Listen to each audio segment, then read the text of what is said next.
Evelyn Vance opened her eyes and knew instantly that something had changed. The change wasn't in her hospital room, a suite outfitted with the kind of luxury she herself had approved for the VIP wing of her clinic empire. It was in the air she breathed, heavy yet fleeting, like the haze over a hidden marsh. It was in the muffled, cautious movements of the staff, who now acted faster, quieter, and with a strange, suppressed sympathy. But most of all, it was in the way Chief of Staff Dr. Marcus Hayes spoke to Paul Garrett just outside her door. Evelyn's own medical knowledge, acquired through running her hospital empire, told her there was no hope left. That was the change. The facade of medical possibility had finally fallen. Welcome to Betty's Stories. I share new life stories here every day, and I'd really appreciate it if you hit subscribe and liked my video. Now let's jump back into my story. I'm sure you'll love it if you keep listening till the end. She closed her eyelids to a narrow slit, an old business negotiation trick she'd used for decades when she wanted to hear what was being said while others believed her distracted or oblivious. The sedatives they claimed to administer numbed her body, but not her mind, which now functioned with the diamond-like clarity of something about to shatter. "Paul Garrett," Dr. Hayes said, his voice sounding tired and guarded. He was an excellent doctor, but he usually saw Evelyn not as a patient, but as his owner. Now he sounded human, almost broken. "I have to be honest. Evelyn's condition is critical. The liver failure is progressing despite everything we've tried. Her organs are failing one by one. We're doing everything possible. Maximum 3 days, maybe less. I am so sorry." Silence, a silence that roared in Evelyn's ears. It was the silence of a death sentence, signed by the biology of her own body, but delivered by another hand. Evelyn felt her heart still beating. 3 days. It meant the doctors were finally admitting what she'd been feeling since last week. Her body was failing. 49 years old, a massive empire of private hospitals, commercial properties in downtown Atlanta, bank accounts, assets, a life built through iron discipline, sleepless nights, and the hard lessons of a failed first life. And now, 3 days. She thought of the past 20 years. The first marriage ended. There were no children, just the business. She built, she expanded, she acquired. Everything she owned, she had earned herself, long before she married Paul. Her fortune was her shield, her armor. But at 46, she had suddenly realized the house was empty and the evening seemed endless. Paul Garrett had stepped into that void. A good-looking man, 10 years her junior, attentive, charming. He worked as an administrator at one of her hospitals. When he first asked her out to dinner, Evelyn felt like a young girl. He had reignited the light in her. She had needed that warmth so desperately that she hadn't wanted to see the cold shadows in his eyes. The door opened. Evelyn didn't stir. Paul walked in. She caught the scent of his expensive cologne, the one she'd given him for his birthday, a scent that now smelled sickeningly sweet. He sat on the edge of the bed and took her hand. His fingers were warm and well manicured. Evelyn's breathing grew shallow. She felt every muscle in her body tense internally, while outwardly she simulated the perfect relaxation of a sedated patient. He believed she was unconscious due to the strong medication. The nurses had told him so this morning. What happened next, Evelyn would remember until her last breath. Paul squeezed her palm, stroked her wrist with his thumb, and whispered almost tenderly, yet with an icy hardness underneath, "Finally, I've waited for this for so long. 3 years of waiting, 3 years of patience. Waking up every morning to look at that cold, busy face, holding this hand, touching this body whose only worth was the money it controlled." Evelyn tensed inside, but her body did not betray her. She lay there, a stony image of calm, while a storm of horror and rage raged within her. "Your house, your millions," Paul continued, and there was an emphasis in his voice she had never heard before. It wasn't love, not care, not even neutral respect. It was pure, unfiltered scorn and triumph. "It all belongs to me now. 3 whole years. For 3 years I've played a role, listening to your moral lectures about business and responsibility, smiling at your friends, lying in bed with you. 3 years of contempt, hidden behind expensive cologne and purchased attention. Do you know how much I hated you, Evelyn? Your arrogance, your know-it-all attitude? You thought you bought me, didn't you? A young, handsome man for your empty life? But I had a much better plan." Paul laughed softly, an ugly, grating sound. He leaned closer, and Evelyn smelled the slight hint of alcohol he often drank in the mornings, a sign of his internal emptiness. "And now it's finally over. The tea was a masterpiece, a minimal dose every day. So subtle, so slow. They blamed it on stress, on overwork, on your age. A perfectly executed plan, Evelyn. No one will ever find out. You will die, and I will inherit everything you worked so hard for." He stood up, released her fingers, almost impatient now that the mask had fallen, adjusted the blanket with feigned concern, and walked out. Evelyn heard him talk to someone, probably the nurse, in the hallway, telling her to take good care of his wife, that he would be back soon. His voice sounded compassionate and distraught. The perfect performance until the last second. When the door closed, Evelyn opened her eyes. The ceiling blurred not from weakness, but from rage so hot it coursed through her body, because everything that had happened in the past few months suddenly clicked into a clear picture. The gradual deterioration of her health, first slight nausea, then weakness, dizziness. The doctors blamed it on stress and overwork. She had thought so herself. How stupid she was to trust him, the man who had presented himself as a rescue from loneliness. But 3 weeks ago, when the next episode happened right in her office, they brought her to the clinic. Her blood counts showed strange abnormalities. Evelyn, who mistrusted even her own doctors, secretly sent a blood sample to an outside lab in a different city, Charlotte. The result came 5 days ago, when she was already lying here. The toxicological analysis detected traces of a substance that shouldn't have been there, a rare drug used in palliative medicine to ease the suffering of the terminally ill. In small doses, it causes drowsiness. In large doses, it leads to liver failure and subsequent organ shutdown. Evelyn hadn't wanted to believe it then. She dismissed it as a lab error and requested a repeat. The second analysis confirmed it. And now, after Paul's words, there was no doubt. She was systematically poisoned, for months. The realization was a shock that turned her rage into cold, calculated determination. She would not die before she had taken everything from him, everything he had murdered her for. Evelyn tried to sit up, but her body would not obey. Her hands trembled. She lay there, staring at the ceiling, trying to formulate a plan. 3 days. If the doctors were right, she had 3 days left to put everything in order. She knew Paul, knew he was handsome, charming, and internally empty. But she thought a comfortable life would be enough for him. How foolish she was. He wanted more. He wanted everything. And he had underestimated how sharp her mind was, even as her body failed. She needed an outsider, someone invisible, someone who had no ties to her old life. Evelyn slowly turned her head toward the door. Someone was handling a bucket in the hallway. She heard water splashing, the scrape of a mop. She called out softly, "Girl?" Her voice was rough and much weaker than she intended. The noise stopped. After a few seconds, the door opened a crack, and a cleaning woman peered in. A young, petite black woman with dark hair clipped at the back of her head. Her face was plain, friendly, without makeup. Evelyn had seen her before. She wiped the floors in the hallway, changed the linens, emptied the commode. Hard, thankless work. Evelyn saw the fatigue deep in her eyes, but also a suppressed strength. This girl had been pushed into a corner by life. "Are you feeling unwell?" The young woman stepped closer, concerned. She smelled faintly of disinfectant and damp cloth. "I'll call the nurse immediately." "No need." Evelyn forced herself to speak clearly. "What is your name?" "Chloe. Chloe Jefferson.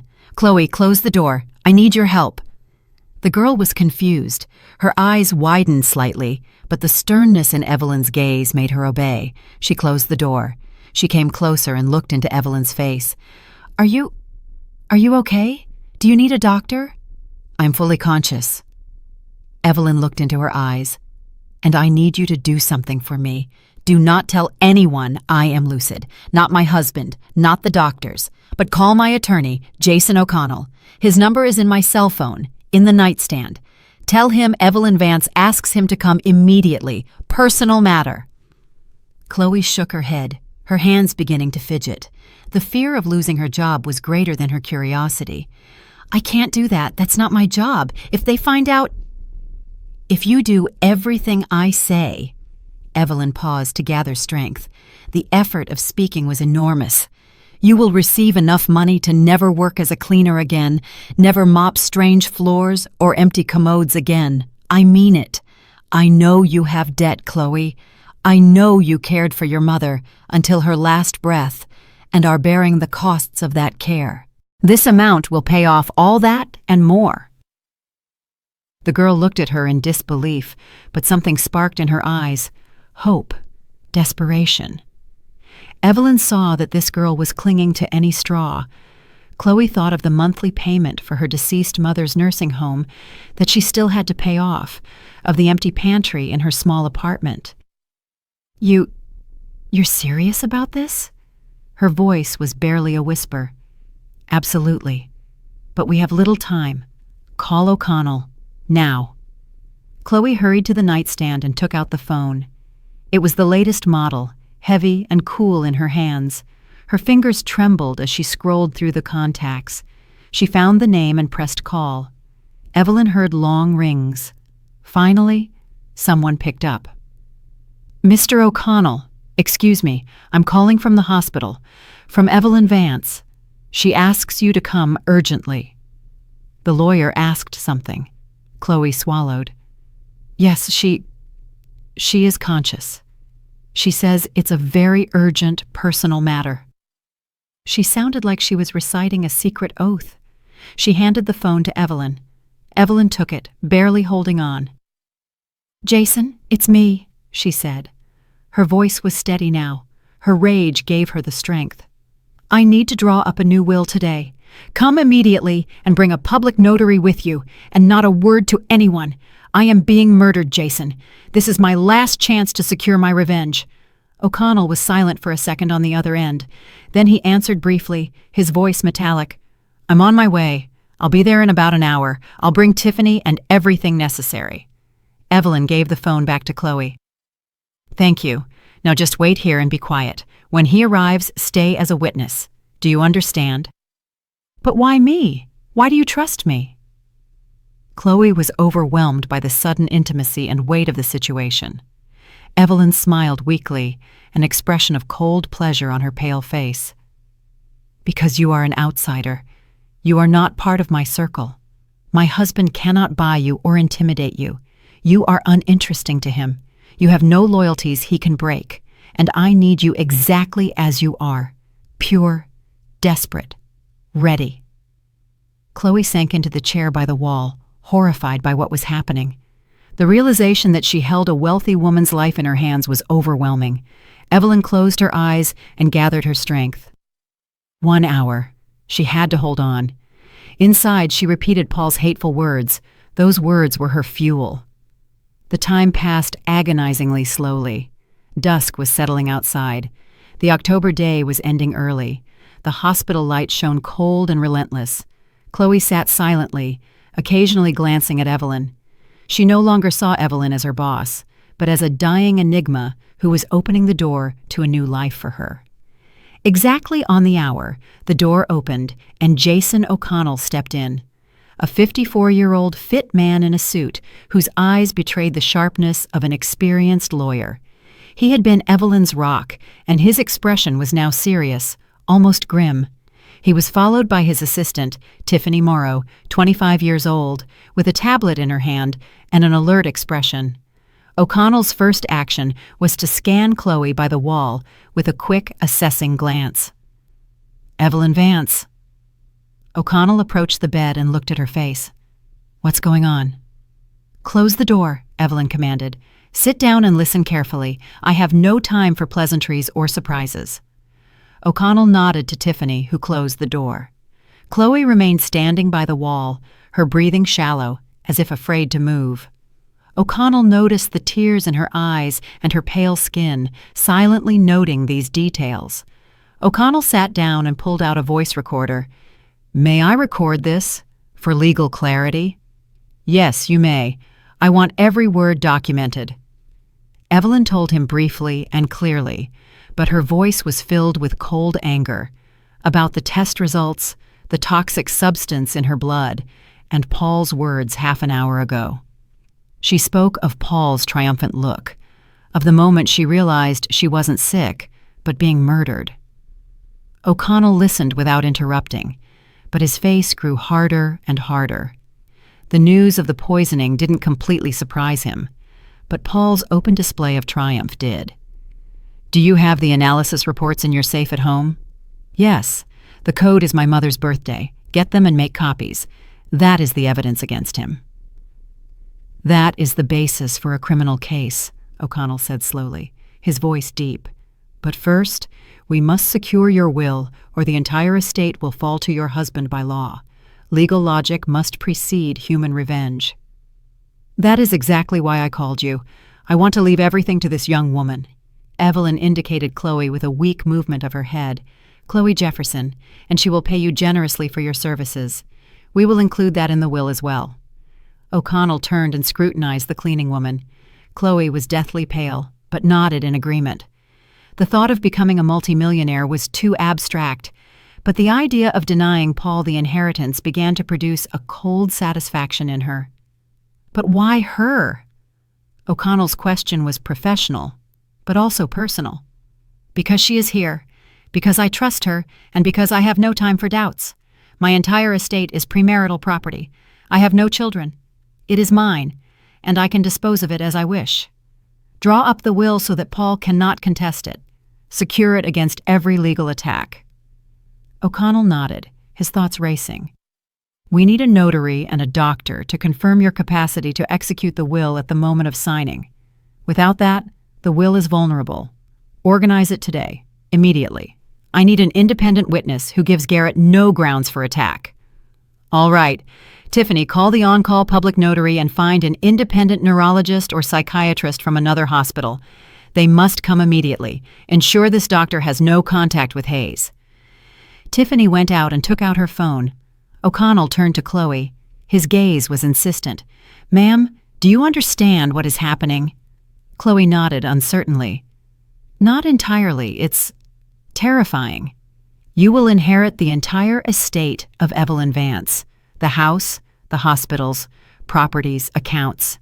You will be a very rich woman, but you will also become a target for her husband. He will try to contest the will. Perhaps he will try to intimidate you or bribe you. Or worse. We are talking about a murderer here. Are you ready for that?" Chloe was silent. She took a deep breath, feeling the pounding in her temples. The possibility of never being hungry again was a powerful incentive. "Do I have to be?"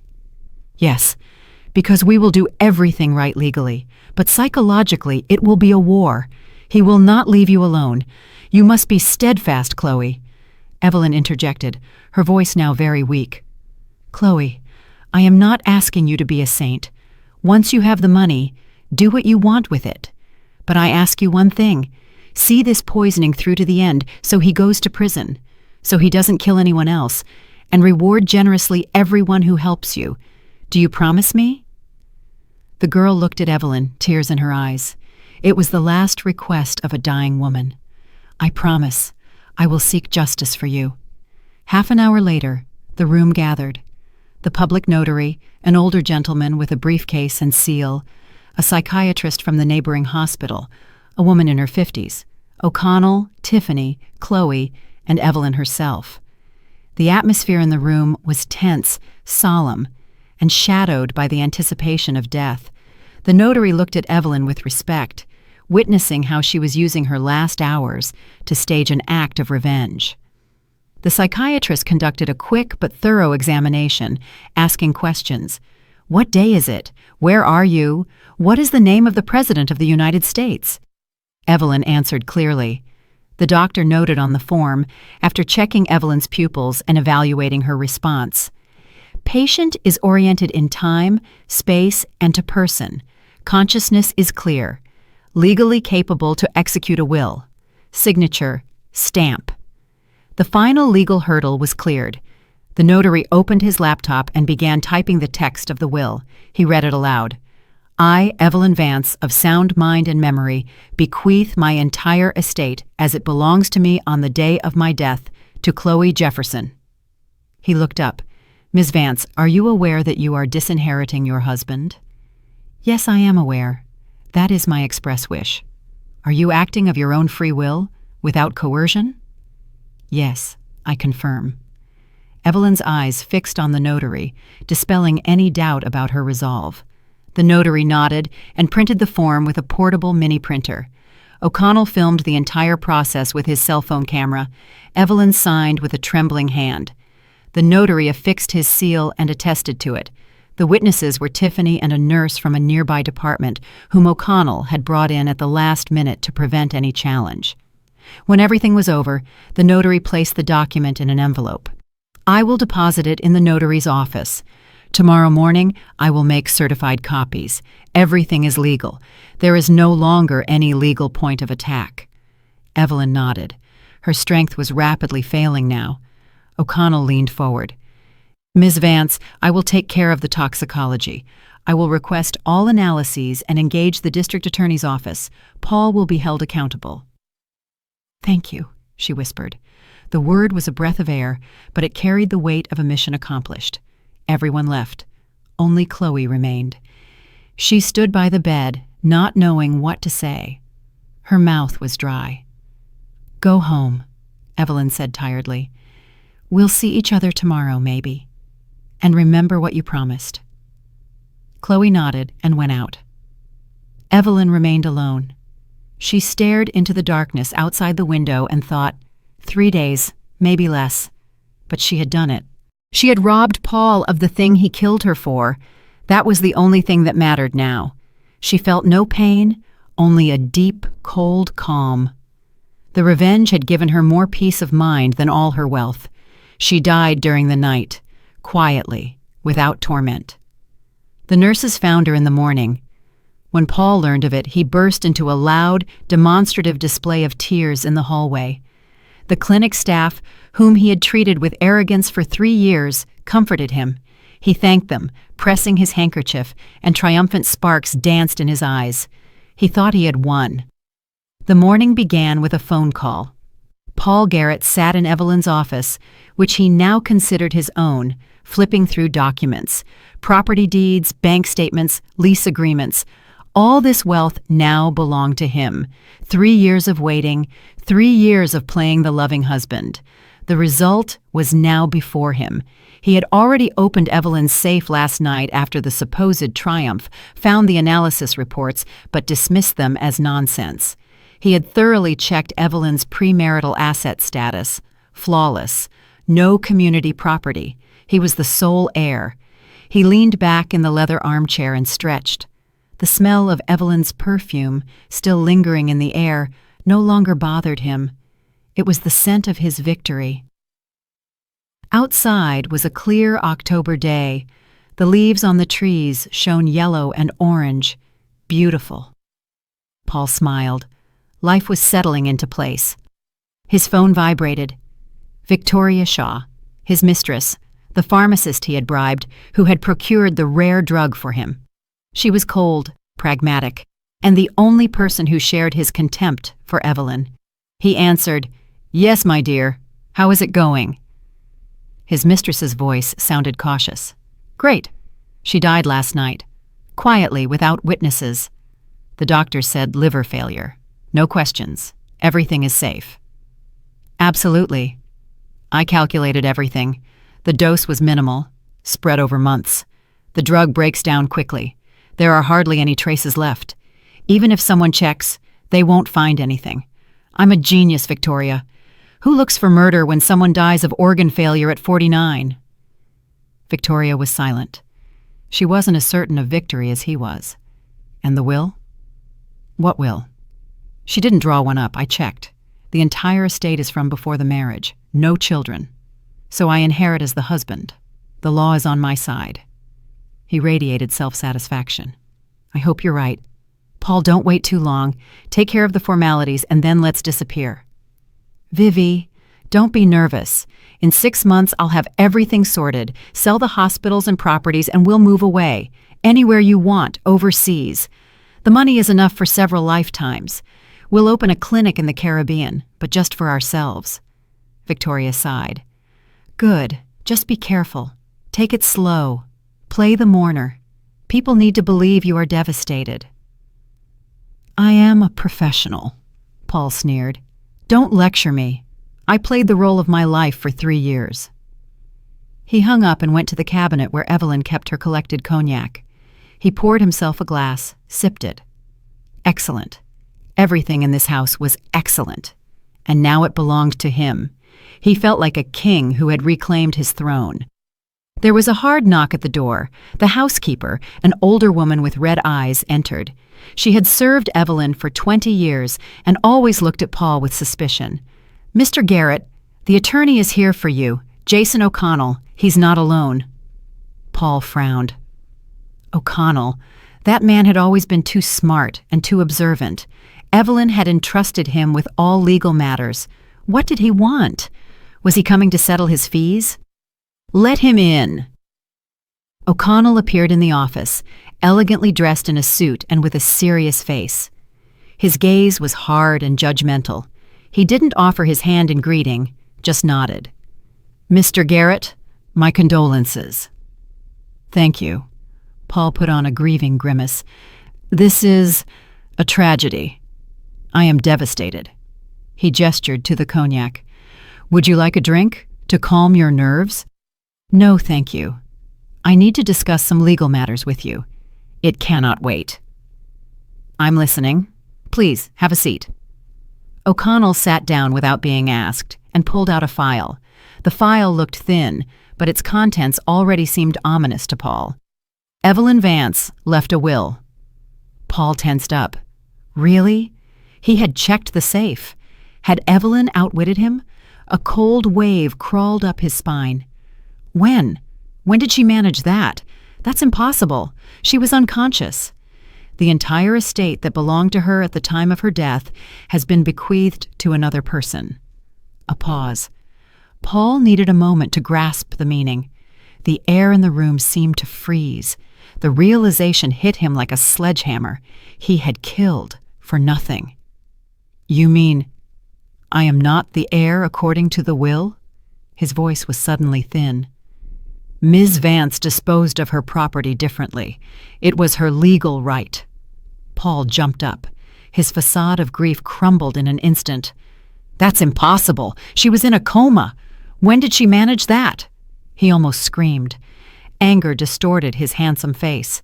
O'Connell looked at him coldly. His calm was in stark contrast to Paul's panic. The will was drawn up one day before her death, in the presence of a public notary, a psychiatric doctor who confirmed her legal capacity, and 2 witnesses. Everything is absolutely lawful. We took every legal precaution you can imagine. To whom? Paul asked. He felt his back turn cold. To whom did she leave it? My cousin? A foundation? That will be announced tomorrow at 10 o'clock at the notary's office. Your attendance is mandatory. O'Connell's eyes briefly sparkled. I will contest it. Paul slammed his fist onto the polished mahogany desk. The cognac glass rattled. She was not of sound mind. She was sick. This is a farce. We have a doctor's certificate confirming her full legal capacity at the moment of signing. There is a video recording and the statements of the notary. She was mentally lucid, Mr. Garrett. O'Connell stood up. I advise you to prepare yourself morally and hire your own attorney. The will is a fortress. He left without saying goodbye. Paul remained alone, breathing heavily. A will. How dare she? How had she managed it? He grabbed the phone and dialed Victoria's number. We have a problem. A huge problem. Evelyn tricked us. The next morning, Paul appeared at the notary's office. He had barely slept. Victoria Shaw accompanied him.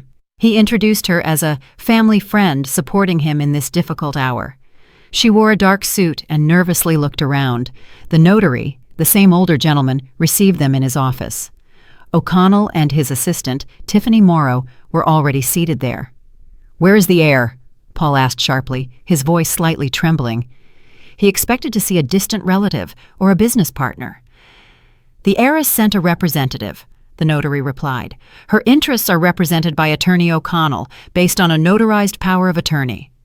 "Who is she? Where is she?" The notary opened the file and pulled out the document. He looked at Paul with a mixture of pity and contempt. "According to the will of Evelyn Vance, the sole heir to her entire estate is Chloe Jefferson residing—" "Who is that?" Paul couldn't believe his ears. "I have never heard of her." Disbelief gave way to stark horror. "The cleaning lady from the hospital where your wife passed away," the notary confirmed dryly. Victoria gripped Paul's arm and squeezed it to warn him not to completely lose his composure.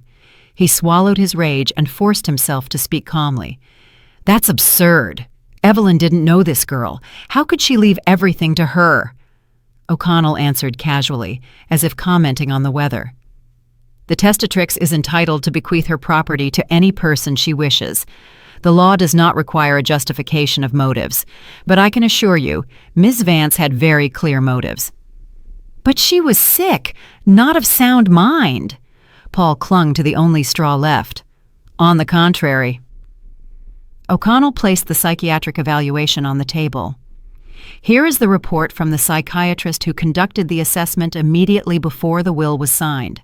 Conclusion: legally capable, consciousness clear, free will. A video recording of the process also exists. The notary personally recorded her will. Everything is impeccably drawn up." Paul felt the ground sinking beneath his feet. His face was ashen. "And what about me?" The notary patiently explained the obvious. "Your wife's assets were acquired before the marriage. Therefore, they are not community property. As the surviving spouse, you are only entitled to your share of the property acquired together. That is what you bought or earned during the 3 years of marriage. The house, the hospitals, the commercial properties, the accounts, all of that belonged to Ms. Vance before the marriage. By the will, these assets transfer to Ms. Jefferson." "You mean I get nothing?" Paul's voice was a whimper.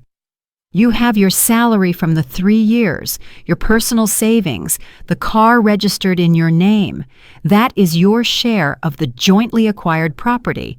Ms. Vance ensured you are absolutely destitute." Paul was silent. His head was buzzing. 3 years. For 3 years he had poisoned her, pretended, been patient. For what? So some damn cleaning woman could get the millions. The revenge was perfect. "Where is she?" he asked quietly, dangerously quiet. "Ms. Jefferson has accepted the inheritance through her representative," the notary replied. "Her whereabouts do not need to be disclosed to you." "I want to talk to her. I will make her an offer she cannot refuse." "That is impossible," O'Connell interjected. "My client does not wish any contact with you. You are considered the murderer of your wife and a threat to Ms. Jefferson." "I will contest the will. I will sue." "That is your right. But I warn you, we have every reason to believe the contest will be unsuccessful. The will is legally flawless. The testatrix's intent is clearly expressed. The medical documents confirm legal capacity. There is no basis to invalidate the will. You are only wasting your own money on lawyers." Paul stood up, swaying. Victoria supported him. They left the notary's office in silence. On the street, Paul stopped and turned to Victoria. His eyes burned with untamed hatred. "Everything has collapsed," he whispered. "Not everything." Victoria looked at him sharply. She wasn't ready to give up her own part in the betrayal. "We find this girl, force her to reject it, intimidate, bribe, whatever. The main thing is to act quickly. O'Connell has hidden her somewhere. We will find her. I have contacts, people who know how to search. Give me a couple of days. We will take back what is ours." Paul nodded. Hatred simmered in his chest. Evelyn had outsmarted him. Even in death, her revenge had succeeded. But he wouldn't give up. Not after everything he had invested. His only drive now was the destruction of Chloe. Meanwhile, a meeting was taking place in O'Connell's office. Jason O'Connell sat across from Tiffany Morrow and the private investigator, Detective Roy Singleton, a former police officer, a sturdy man of 42 with streaks of gray in his hair. Singleton had a reputation for being relentless and discreet. "The situation is as follows," O'Connell began. "Chloe Jefferson is safe. She has moved to a neighboring region, Charlotte, rented a room, and taken a temporary job. But Garrett will look for her. He won't stop. He is dangerous and desperate." "What can he do?" Tiffany asked. "Intimidate, bribe, force her to renounce the inheritance. In the extreme case, if she refuses, physically eliminate her. We are dealing with someone who systematically poisoned his wife. He is capable of anything. We must not only protect Chloe but also neutralize him legally." Singleton nodded. He had studied Evelyn Vance's case files and was impressed by her foresight and intelligence. "I will check all the hospital surveillance cameras. I will trace who had contact with Ms. Vance in the last months. I will check the pharmacies for what Garrett purchased, what medications. If he poisoned her, traces remain. There are always traces." "Good. Another point. We need the criminal prosecution. Without it, Garrett remains free and will continue to hunt Chloe. I have already prepared the complaint for the district attorney. I am enclosing the toxicological reports that Evelyn Vance commissioned. They clearly show the substance in the blood that she was not medically prescribed." Tiffany inquired, "And what if the report doesn't confirm the poisoning?" "It will confirm it. Evelyn was meticulous. She sent samples to 2 independent labs. The results are identical. Furthermore, she documented the deterioration of her condition by date, keeping a diary of symptoms. All of these are circumstantial but weighty evidence. She documented her own murder case." "Who are we giving the case to?" "District Attorney David Chen. He is a professional. He doesn't take bribes. If anyone will bring it to trial, it's him. He loves cases based on calculation." Singleton stood up. "I'll start working. I'll deliver the first results tomorrow. I'll focus on the pharmacies and the camera footage first." He left. O'Connell turned to Tiffany. "Contact Chloe. Tell her everything is going according to plan. She should stay calm, not show herself. If anything happens, she should call me immediately. I want her to feel safe but not become negligent." "Understood. And one more thing. Request all documents from Ms. Vance. Contracts, deeds, statements. I want to be sure that every asset is legally protected. Garrett will try to find loopholes. We close them in advance. Evelyn's will must be untouchable." Tiffany nodded and went out. O'Connell remained alone. He opened the safe, took out a copy of the will, and read it again. Everything was right. Every word, every comma. Evelyn Vance was a smart woman. Even in death, she had thought of every detail. He remembered their last conversation in the hospital room, how calmly she looked at him, without fear. "Jason, I know I'm dying, but I want him to get nothing. Not a single cent. He must understand that he killed me for nothing. His triumph must become his greatest defeat." "Ms. Vance, are you sure you want to give everything to Ms. Jefferson? You barely know her." "I know her. That's enough. She is honest. She works for a pittance, rents a room, pays off the loan for her deceased mother's treatment. You can't buy people like that. You can entrust revenge to people like that." "Revenge?" "Yes. I want Paul to go to prison, to be convicted of my murder. And Chloe is a witness. She saw him enter the room. She heard what I said afterward. She will help the investigation. She promised me. She will be my hand to execute justice." O'Connell had nodded then, and now he was fulfilling the promise he had made to a dying client. He locked the will back in the safe and picked up the phone. He dialed District Attorney Chen's number. "Mr. Chen, O'Connell, I have material for you. Possible premeditated murder by systematic poisoning. I am sending you the documents. The case is complicated but promising. The evidence is unusually strong." Chen was silent on the other end. "Send it. I'll look it over. Thank you. I'll await the documents." O'Connell hung up. Now all that remained was waiting. Waiting for the wheels of justice to begin grinding, slowly but inevitably. Meanwhile, Chloe Jefferson sat in her small rental room in Charlotte on an old sofa looking out the window. A fine autumn rain was drizzling outside. The drops ran down the glass and merged into winding rivulets. She still couldn't believe it. Everything seemed like a dream. 2 days ago, she was mopping floors in a hospital hallway, earning a small wage, counting pennies until the next payday. And today, her lawyer O'Connell had informed her that she was the heir to a massive fortune. Chloe was not happy. She was afraid. The enormous sum felt not like a gift, but like an undeserved burden, a magnet for evil. She knew Evelyn's husband wouldn't leave her alone. He would come. He would search. And what then? Her phone vibrated. Tiffany Morrow. "Ms. Jefferson, how are you doing?" "Pretty good. I'm at home. It's quiet here." "Excellent. Don't go out unnecessarily. Garrett has already begun searching. We are monitoring his activities. He doesn't know where you are yet, but be careful. Stay in the shadows." "All right, I understand." "One more thing. Soon the district attorney will want to call you for a statement about what you saw in the hospital, what Ms. Vance said. Be ready. Your testimony is crucial." "I'm ready. I promised her. I'm not afraid of testifying, just of him." "Very good. Hang in there." Chloe hung up. She remembered Evelyn Vance's face, pale, drawn, but with a clear, firm gaze. She remembered her last words. "See this poisoning through to the end, so he goes to prison." She would see it through, whatever happened, because Evelyn had given her a chance, the chance for a different life, and Chloe wouldn't disappoint her. The revenge wasn't hers, but the justice she owed Evelyn was her new purpose in life. Dusk was breaking outside.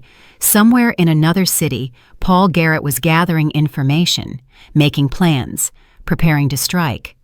And here, in the quiet room, the girl who was nobody yesterday was preparing for her defense. The game had begun, and the stakes were too high to lose. District Attorney David Chen sat in his office at the Homicide Division headquarters, studying the documents submitted by Attorney O'Connell. The folder was thick. Medical reports, toxicological analyses from 2 independent labs, excerpts from the medical history, the personal diary of the deceased Evelyn Vance, in which she recorded the symptoms by date. Chen was an experienced investigator with a reputation for being meticulous and incorruptible. He didn't like sensational cases, but when he took one on, he saw it through. Now he was reading the toxicology report for the 3rd time. Everything added up. Traces of a drug used in palliative medicine to alleviate the suffering of the terminally ill were found in Ms. Vance's blood. In high doses, it is fatal. The substance was rare, strictly prescription only. Ms. Vance did not have an oncological illness. Where did it come from? Chen picked up the phone and called O'Connell. "Mr. O'Connell, I received the documents. One question. Were there any reasons for Ms. Vance to take this medication?" "None." Her treating physician confirmed he had not prescribed anything of the sort. Furthermore, Evelyn Vance herself became suspicious and secretly submitted samples to an external lab. The results will shock you, but they are credible. "I see. Who had access to her food and medication?" "Primarily the husband, Paul Garrett. They lived together. He prepared her tea, brought her pills. The housekeeper came 3 times a week, but has been under observation for 20 years. Absolutely trustworthy. The other contacts were episodic. The husband's motive is the inheritance. Ms. Vance owned a chain of hospitals, commercial properties, and large accounts, all acquired before the marriage. She had no children. Had she died without a will, Garrett would have inherited everything as the sole legal heir. But she left a will. Yes. One day before her death, in favor of an external person, the cleaning lady Chloe Jefferson. Garrett was left destitute. That was Evelyn's final move. Interesting.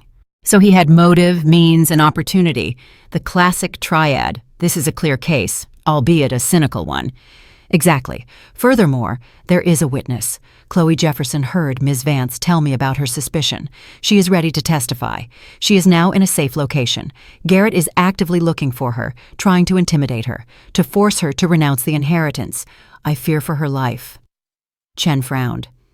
Good. I am opening an investigation into suspicion of homicide under the first-degree murder statute.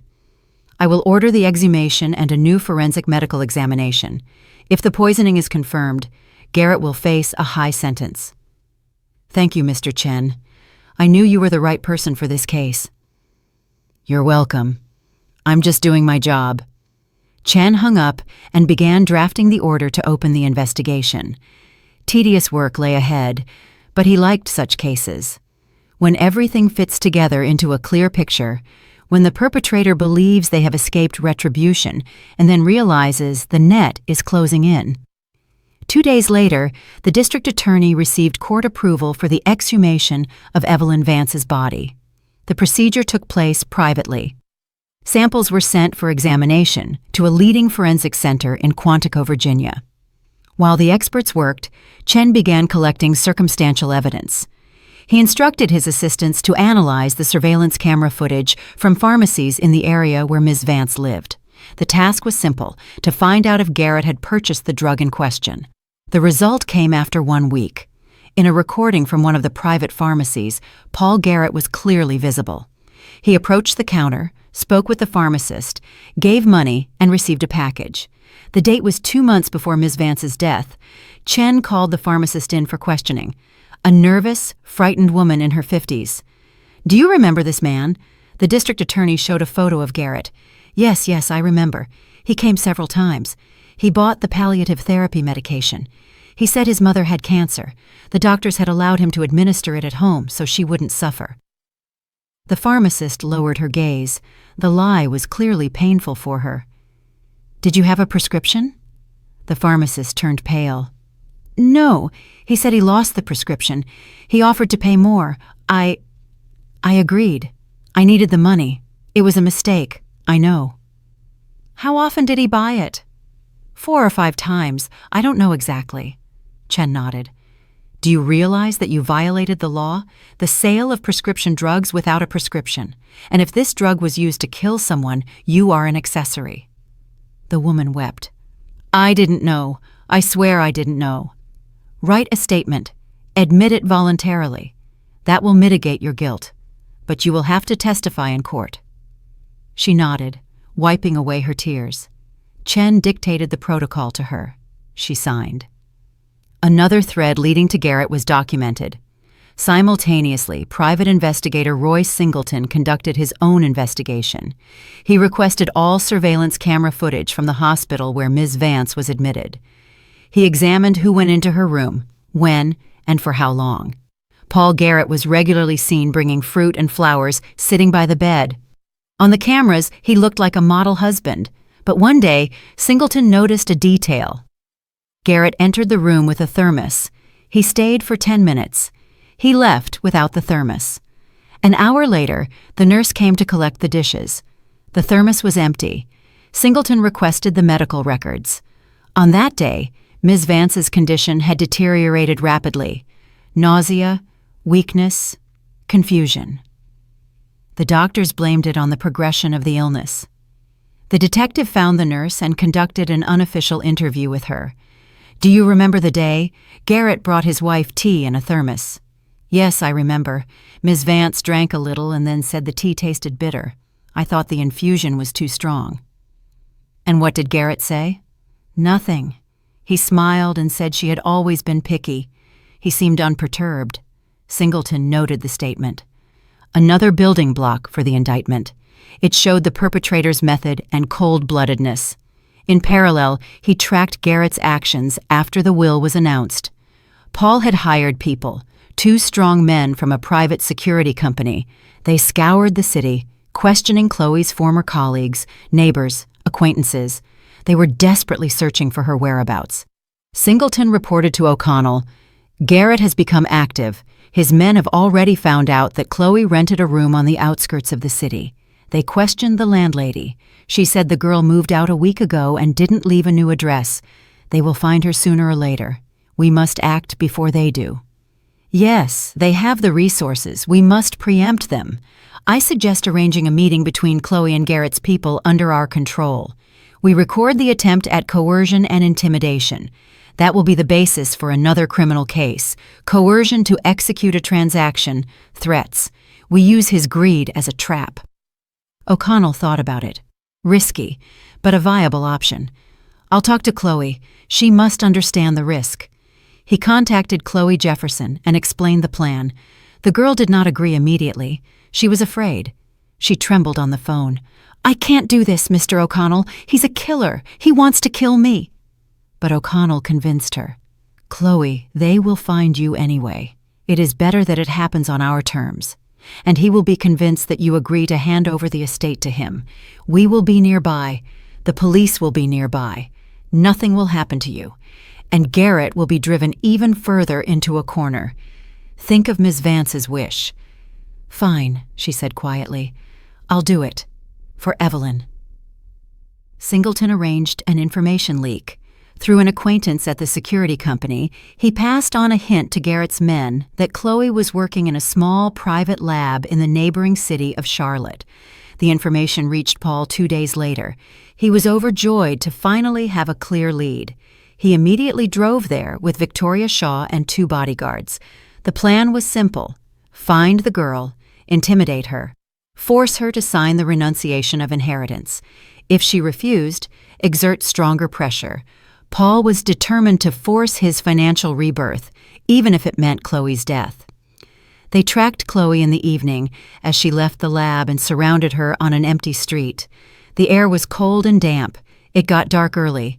Paul stepped forward and smiled, but it was a smile like a blade.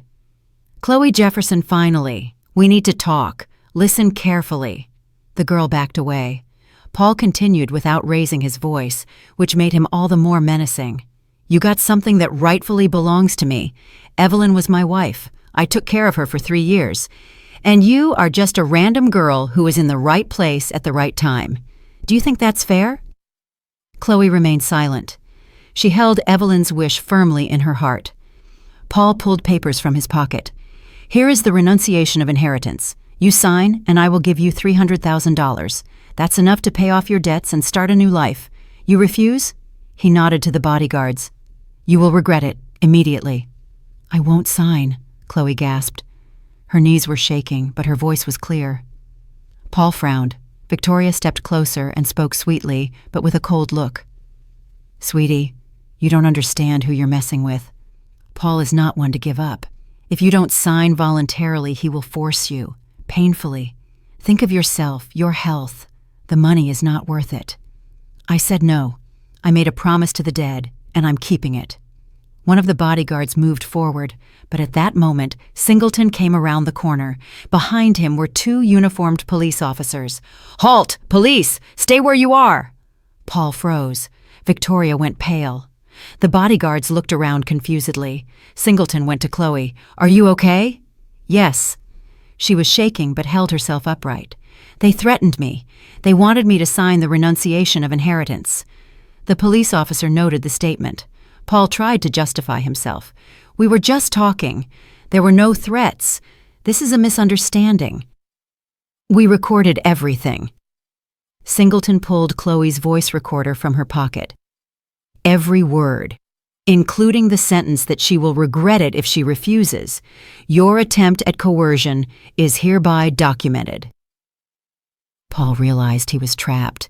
The police officers drew up a report and arrested him and Victoria for questioning. The bodyguards were released with an order to appear. At the police station, Paul was detained until the morning and then released on bail. But the case was opened. Chen received the documents and initiated proceedings for coercion to execute a transaction and threat of violence. Now 2 cases were running against Garrett, the murder of Evelyn Vance and the threat against the heiress. The situation became critical. Paul's desperate greed had betrayed him. Paul returned to the house that no longer belonged to him.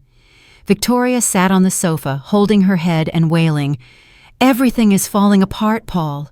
They are closing in on us. That was a trap, and we walked right into it. "Shut up!" he snarled. "I'm thinking. There must be a way." "What is there to think about? We have to flee while we still can." "Flee where? I have no money. Evelyn left everything to that damn girl. All I have left is my meager salary from 3 years, which is long spent. Without money, I am nobody." "Then what should we do?" Paul was silent. He knew time was running out. The district attorney was digging. The detective was gathering evidence. Witnesses were testifying. Soon he would be arrested, and then it would be all over. He needed a plan. Desperate, risky, but a plan. He had to force Chloe Jefferson to renounce the inheritance. He grabbed the phone and dialed the number of one of his bodyguards. "Listen closely. I need all the information about Chloe Jefferson. Everything you find. Where she lives, where she works, who is guarding her. I'll pay double. We're doing this personally now." The bodyguard agreed. Paul hung up. The adrenaline surged. He knew it was madness. The district attorney was already on his heels. Tomorrow, the interrogation. He could be arrested, but if he did nothing, he would lose definitively. And if Chloe Jefferson renounced the inheritance, the case would collapse. No inheritance, no motive. Without a motive, the charge is weaker. He had to force her to break her will. He packed his things, money, documents, a backup phone.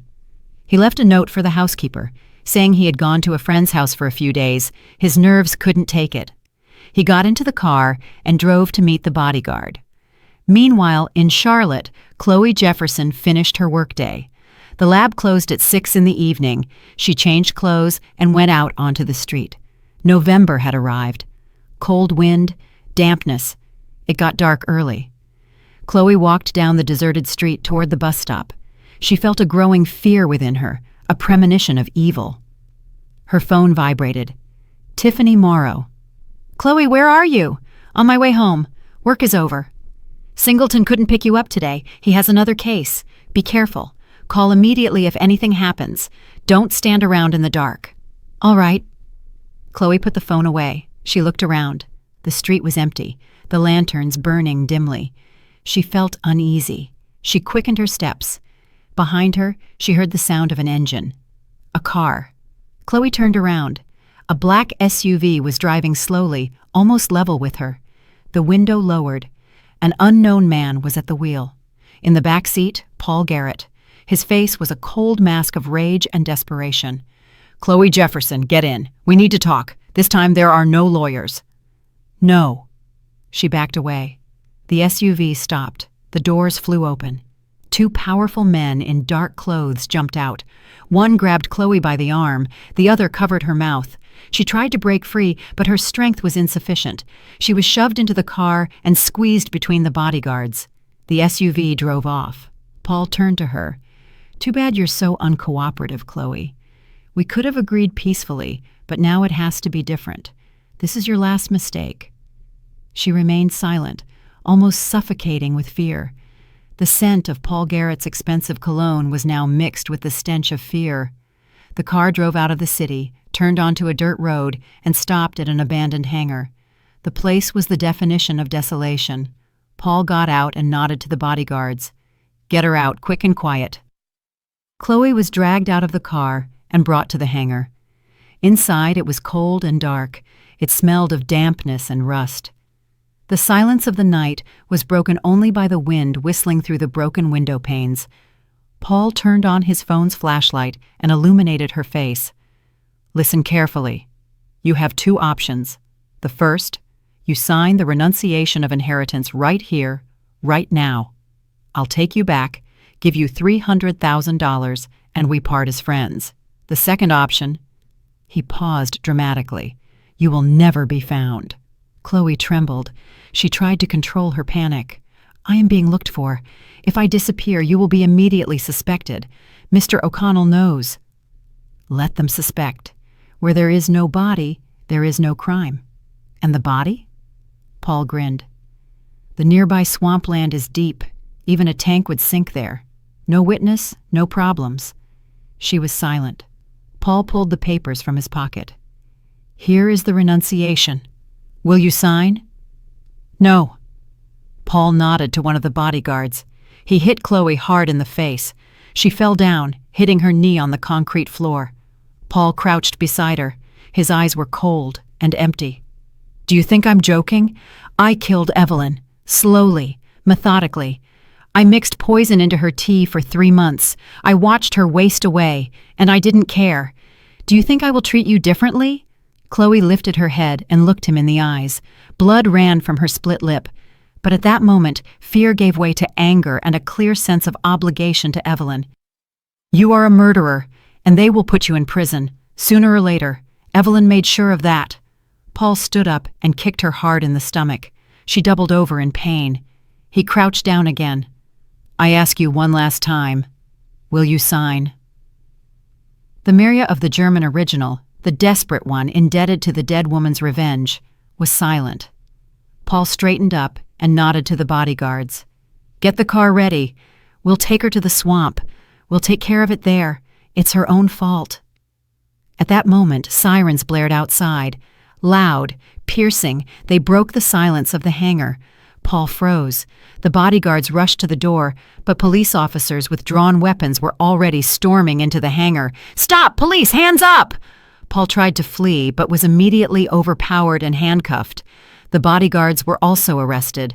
Singleton came in next, went to Chloe, and helped her stand up. His face was concerned. "Are you okay? Are you alive?" "Yes," she croaked. The pain was real, but the relief was overwhelming. "Well done. Hold on. An ambulance is on the way. You made him reveal himself." Paul was led out of the hangar and put into the police car. He looked at Chloe with pure hatred. She stood there, leaning on Singleton, and felt for the first time in a long time. Everything will be all right. Justice had triumphed. Singleton explained to her later in the hospital, after the doctors had tended to her wounds. "We were monitoring Garrett's phone. When he left the city, we knew he was planning something. We contacted the local police and coordinated the measures. We got there in time." "Thank you." Chloe held an ice pack to her split lip. "If you hadn't been there, don't think about it. The most important thing is that you are alive. And Garrett is going behind bars for a long time now. Attempted murder, kidnapping, threats, plus the main case, the murder of Ms. Vance. He faces 20 years. Chloe nodded. The pain gradually subsided. She closed her eyes and remembered Evelyn Vance's face, the promise she had made her. She had kept it. The next day, District Attorney Chen questioned Paul Garrett. He sat in the detention cell, unshaven with an extinguished look. He no longer looked like the charming young man of the past, but like a broken, greedy fool. "Paul Garrett, you are charged with the premeditated murder of your wife, Evelyn Vance, by systematic poisoning, as well as the kidnapping and attempted murder of Chloe Jefferson. Do you admit your guilt?" "No." Paul stared sullenly at the table. "We have the expert report confirming the poisoning. We have witnesses who saw you buy the medication at the pharmacy without a prescription. We have surveillance footage from the hospital showing you bringing your wife tea in a thermos, after which she worsened. And we have a recording of your conversation with Ms. Jefferson in which you state directly, 'I killed Evelyn, slowly, methodically. I mixed poison into her tea for 3 months. Do you want me to play the recording?'" Paul was silent. Chen turned on the voice recorder. Paul's voice sounded clear, arrogant, and triumphant, although the words now betrayed him. "I killed Evelyn, slowly, methodically. I mixed poison into her tea for 3 months. I watched her waste away, and I didn't care." Chen turned off the recording. "That is your voice. Paul Garrett, you have convicted yourself." Paul did not answer. Chen continued, "We also have the statement from Ms. Jefferson, whom you kidnapped, beat, and threatened with death if she did not renounce the inheritance. Injuries were found on her body. Your bodyguards have already testified and confirmed that they acted on your command. Paul Garrett, you have maneuvered yourself into a corner. The only thing that can help you is a full confession." Paul lifted his head. "I want a lawyer." You're right. The interrogation is concluded. Chen left the cell and called O'Connell. Mr. O'Connell, Garrett has been arrested. The court ordered pretrial detention. Flight is ruled out, as is pressure on witnesses. We can proceed to the next step. Excellent. I am preparing the documents for the civil case. Garrett continues to contest the will, but his position is even weaker now. The court will see. A man charged with the murder of his wife is trying to obtain her property. That looks cynical. Agreed. What are his chances of winning the civil case? 0. The will is flawlessly drawn up. Medical report on legal capacity, video recording, statements of the notary, everything is there. The court will clearly dismiss his claim. Evelyn's revenge is legally airtight. Then only the criminal case remains. I will continue the evidence gathering. I will soon submit the case to the district attorney's office for indictment. Keep me informed. Chen ended the call. The work was proceeding according to plan. Meanwhile, Chloe Jefferson sat in an apartment O'Connell had rented for her, a safe location, guarded around the clock. She looked out the window at the November sky and thought about how her life had changed. A month ago, she was nobody. She mopped floors, earned a meager wage, lived in a rental room, and now she was the heir to a massive fortune, a key witness in a criminal case, a woman who was supposed to be murdered. She was not happy about the money. Not yet, because she knew this price was the price of Evelyn Vance's life. And that price obligated her. The millions felt cold and heavy, like an oversized inheritance she could not yet carry. Her phone rang. O'Connell. Ms. Jefferson, how are you? Good. The bruises are healing. I don't feel pain anymore, just the memory. Good. I have news. Garrett is in custody. The investigation is collecting the final evidence. The case will soon go to trial. In parallel, the civil case regarding the will is ongoing. There will be a decision in 1 month. And what should I do? Wait.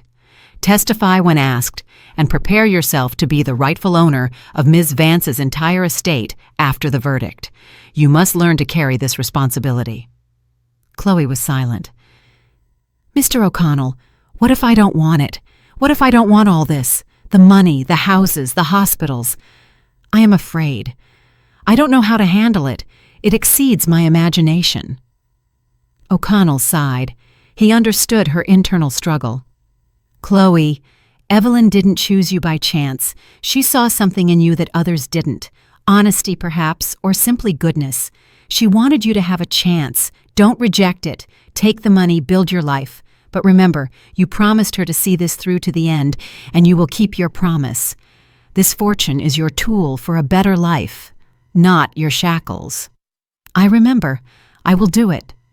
That's good. Hang in there. It will be over soon. Chloe hung up and looked at the photo of Evelyn Vance that O'Connell had given her. A middle-aged woman with a smart face and a firm gaze.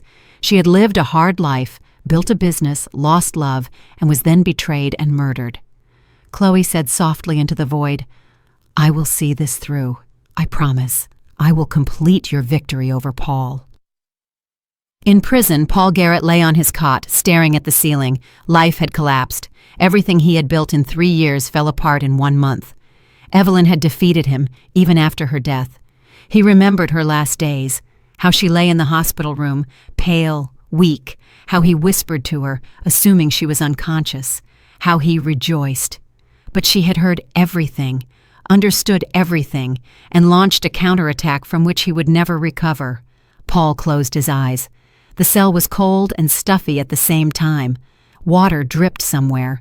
His cellmate was snoring. Life went on, but for him it had stopped. He remembered Victoria. She had left when she sensed the danger.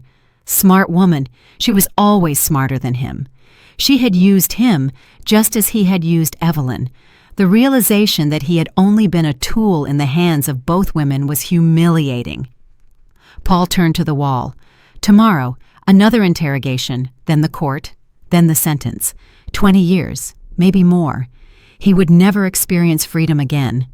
20 years at his age, that was a death sentence. He smiled bitterly. Evelyn knew what she was doing. She had spared his life but taken everything he had lived for. That was worse than death.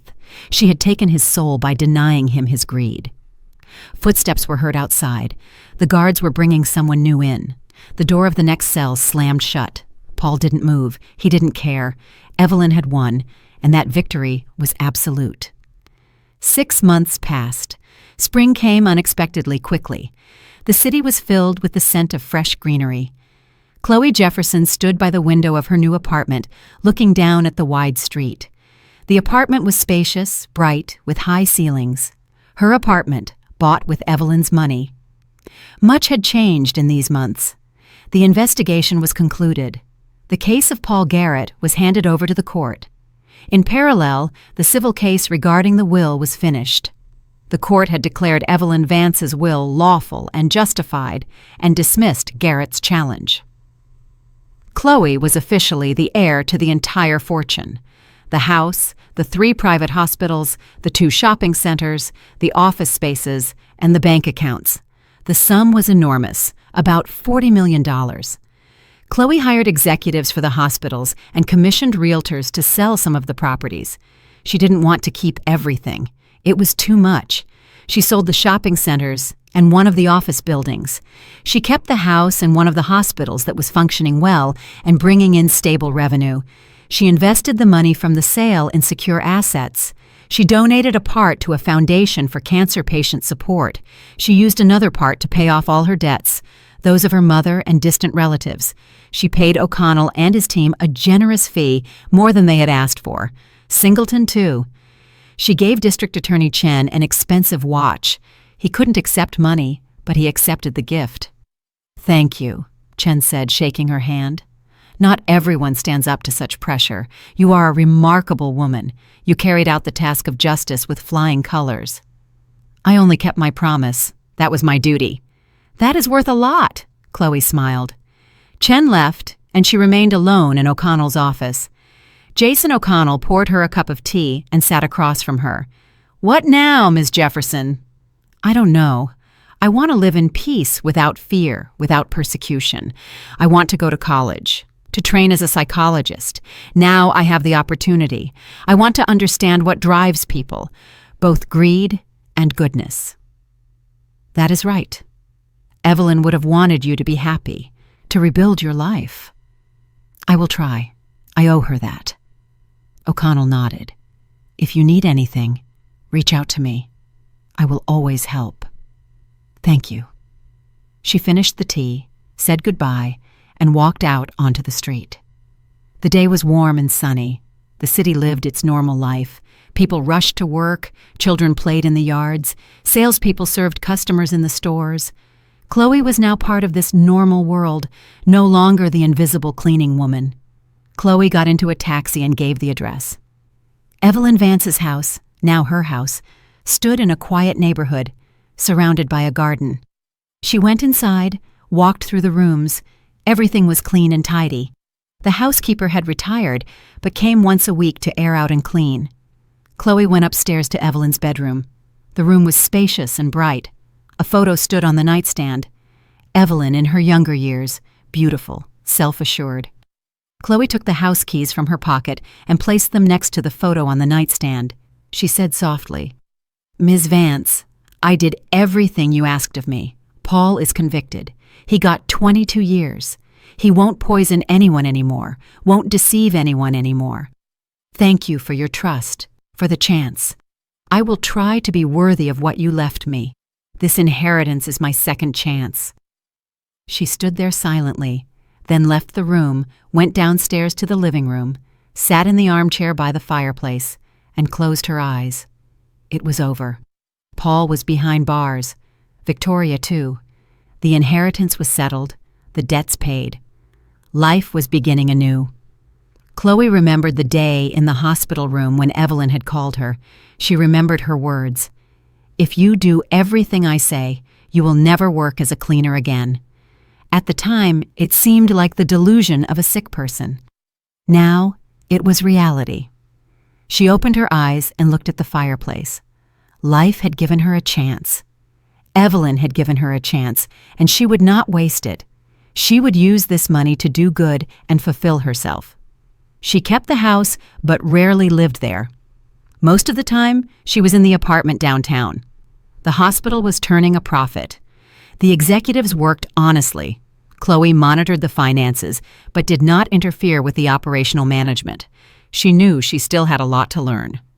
Chloe often thought of Paul. Had she forgiven him? No, but she also felt no hatred, only indifference. Paul was the past, along with the life where she mopped floors and lived on the poverty line. In the autumn, Chloe enrolled in college for psychology. She wanted to study the depths of human nature to understand how mistrust and greed could arise in a man like Paul. And at the same time, she returned to Evelyn's house. She walked through the rooms, stopping by the bedroom. She entered, sat on the edge of the bed, and looked at the photo. "Miss Vance, a year has passed. I made it. I learned to live with this inheritance, didn't waste it, didn't go crazy with money. Paul is incarcerated, serving his sentence. Victoria, too. Everything as you wanted. Thank you for your trust, for the chance. Your revenge was my rebirth." She stood up, left the room, and closed the door quietly and carefully. Life went on. Without revenge, without hatred, just life. And that was the best thing Chloe could do. Live with dignity and honesty in memory of the woman who had given her everything. Evelyn Vance had won, not through violence or malice, but through intelligence, calculation, and the belief in the existence of justice. Paul had paid for every dose of poison, for every lie, for every second he watched his wife die. And Chloe had been given a chance, and she used that chance right. I'm really glad you're here and that I could share my story with you. If you liked it, show me by liking the video and subscribing to my channel. Let's see how many of us there are. Write in the comments which city you're watching from and what time it is. I'm so curious to know where all you wonderful people are tuning in from. If you want to support me a little extra, you can also send a small donation. I share new life stories for you every single day. And now, 2 of my most popular stories will pop up on the screen so you can choose what to watch next.